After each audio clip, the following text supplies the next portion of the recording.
네, 잠깐, 갑자기 의도치 않게 제가 그 삼성 노트북 펜을 쓰고 있는데요. 그 화면에다가 바로 필기가 가능한 기능이 있어요. 근데 그 기능이 갑자기 활성화돼서, 근데 제가 원치 않았는데 활성화가 돼가지고, 그 기능을 좀 끄고 다시 시작하겠습니다. 자, 그래서 1년 동안 복리후생비 잔액을 보면요. 150만 원이라는 금액이 맞을 거예요. 그죠? 20만 원, 30만 원, 100만 원.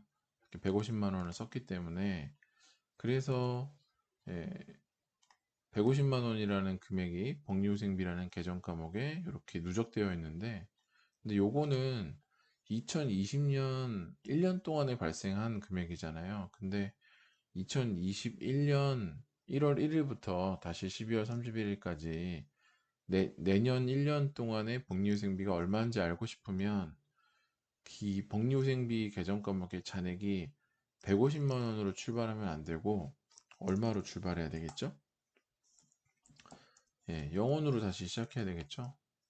그래야 2021년 1년 동안 복리후생비가 얼마 발생했는지를 정확하게 알 수 있을 거 아닙니까? 그러면 이런 경우에는 0으로 만들어주는 방법이 뭐가 있을까요? 어떻게 복리후생비 잔액을 0원으로 만들까요? 이런 분계를 하나 해주면 어떻겠어요? 차변에 는 뭔지 모르겠지만 대변에 지금 이 복리후생비는 차변에 150만 원이 쌓여 있잖아요. 그 대변에 복리후생비 150만 원 이렇게 해주면 그죠? 지금까지 요거 그 다음에 요거 그 다음에 요거 이렇게 쌓여 있는 왼쪽에 차변을 그냥 저는 왼쪽이라고 부릅니다. 쉽게 왼쪽에 쌓여 있는 이 금액이 제가 추가로 분계를 하나 더 해주는 거예요. 어떤 분계? 이렇게 오른쪽에다가 복리후생비 150 이렇게 해주면 결국은 여기 왼쪽에 150, 오른쪽에 150 그래서 요만큼 쌓여있던 게 대변에다 제가 이런 분계를 인위적으로 해줬기 때문에 취소가 됩니다. 그래서 복리후생비 잔액이 이렇게 하게 되면 0원으로 바뀌어요. 이렇게 없어져서. 근데 여기는 뭐라고 하는 게 좋을까요? 여기는 그냥 결론만 답을 미리 말씀드리면 집합손익이라는 계정 과목을 써요. 이렇게 써가지고 뭐 요게 뭔데요? 요거는 제가 기회가 되면 또 설명해 드리겠습니다. 어쨌든 요런 추가적인 분계를 하나 더 해주면 이 복리후생비라는 계정 과목의 잔액이 0원이 되는 효과가 있습니다. 그렇게 0원으로 만들어 놓는 것 요거를 마감 분계라고 합니다. 자, 그래서 장부 마감 혹은 마감 분계 이거 제가 이렇게도 써놔야 되겠네요. 그래서 이것까지 완벽하게 다 해주면 요 집합손익이라는 요 계정 과목을 통해서 손익계산서에 있는 당기순이익이라는 최종 그 결과물이 결국에는 재무상태표에 이익 잉여금이라는 계정 과목으로 넘어가게 됩니다. 그 넘어가는 것도 이 마감 분계라는 것을 해주기 때문에 넘어가게 되는 거예요. 네. 자, 이게 우리 이제 회계 순환 과정이에요. 그죠? 순환 과정이니까 요 내용을 좀 잘 기억했으면 좋겠어요. 그리고 이해를 꼭 해야 되고 제가 이번 주에 여러분들에게 질문 답변으로 낼 주제는 이 회계의 순환 과정입니다. 그래서 제가 회계의 순환 과정이 뭔지 좀 알려줄래? 라고 질문을 올릴 건데요. 여러분들은 답변하실 때 요 9가지 내용을 먼저 얘기해주고 그 다음에 하나하나 간략하게라도 저게 의미하는 바는 뭐다. 그 다음에 전표를 작성한다는 것은 어떤 의미야? 라고 하나하나 정도를 설명을 좀 해주시면 그게 가장 잘 작성된 답안이 될 것 같습니다. 그래서 이번 주 3주차에 제가 질문 답변은 회계 순환 과정이 뭐야? 라고 물어보는 질문을 드리겠습니다. 답변은 최소한 이 정도 내용은 나오셔야 되고 요 각 내용별로 여러분들이 생각하는 덧붙이고 싶은 얘기를 좀 더 해주시면 되겠습니다. 덧붙이실 수 있는 내용을 지금부터 한번 해볼게요. 자, 모든 회계 과목을 배우는 목적은 계속 말씀드리지만 요 재무제표를 만드는 겁니다. 요게 목표예요. 목적이고. 자, 볼게요. 요거는 너무너무 많이 본 내용일 거예요. 도대체 회계가 뭐냐라는 내용하고, 그러면 그런 회계를 통해서 만들어진 정보를 이용하는 사람들이 누구냐? 이런 사람들이 이용해요. 다양한 사람들이 이용하죠. 그죠? 그다음에 간단한 퀴즈. 회계보고서를 작성할 때 사용하는 일정한 기준을 뭐라고 할까요? 네, 뭐 기업 회계 기준이라고도 하고, 뭐 일반적으로 인정된 회계 기준, GAAP, 갭이라고도 부르고요.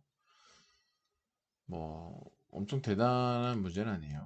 그죠? 그다음에 회계 보고서라는 것, 우리가 보통 재무제표라고 부르는 것, 얘를 통해서 우리가 하고 얘를 통해서 얻고자 하는 것은 회계 정보를 이용하고 있는 모든 사람들이 이해할 수 있는 일관성 있는 어떤 작성 기준에 따라서 보고서를 만들어서 그 회사가 지금 사업 실적이 어떻고 자산을 얼마나 가지고 있고 이런 내용들을 좀 손쉽게 이해하자, 뭐 이런 내용이 있습니다. 그래서 재무상태표에 자산부채 자본이 있다는 건 다 알고 계시죠? 손익계산서에는 수익하고 비용, 그 다음에 이익이 있다는 것도 다 알고 계시죠? 이 정도는. 그 다음에 재무상태표랑 손익계산서는 어떤 관계를 가지고 있냐면, 크게 보면 이 재무상태표에 있는 자산이라는 것은 부채하고 자본을 합친, 더해서 자산이 되는 거고요. 다시 이 자본을 조금 더 자세히 보면 출자자본, 처음에 회사를 운영하기 위해서 필요할 것으로 예상되는 돈을 다들 출자해가지고 그렇게 모아진 자본과, 그 다음에 그 이후에 회사를 운영하면서 그 운영의 결과로서 이익을 얻게 되고 그 이익이 쌓여서 만들어진 자본, 이렇게 두 가지 성격으로 나눌 수 있죠. 근데 이익은 다시 쪼개보면 수익에서 비용을 빼면 이익이 되는 거고요. 그죠? 그래서 이 내용을 다시 생각해 보면 최초 회사를 만들 때 필요한 자본과 그때 투입한 자본과 그 이후에 만들고 나서 회사를 운영하면서 영업활동을 통해서 벌어들인 이익을 통해서 증가하게 된 자본이 회사를 구성하게 된다. 이런 뜻이죠.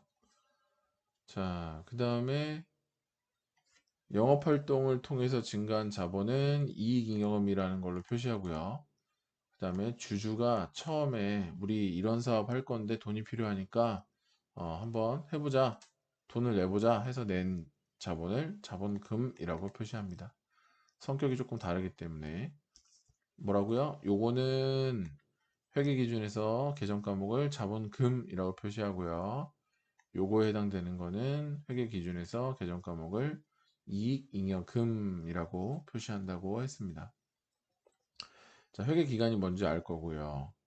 계정이라는 게 바로 뭐냐?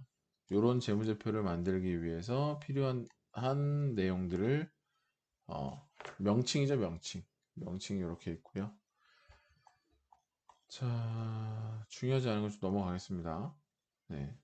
그래서 이제 회계 순환 과정을 실제로 한번 연습을 한번 해보면 간단하게라도 이게 제일 좋은데요.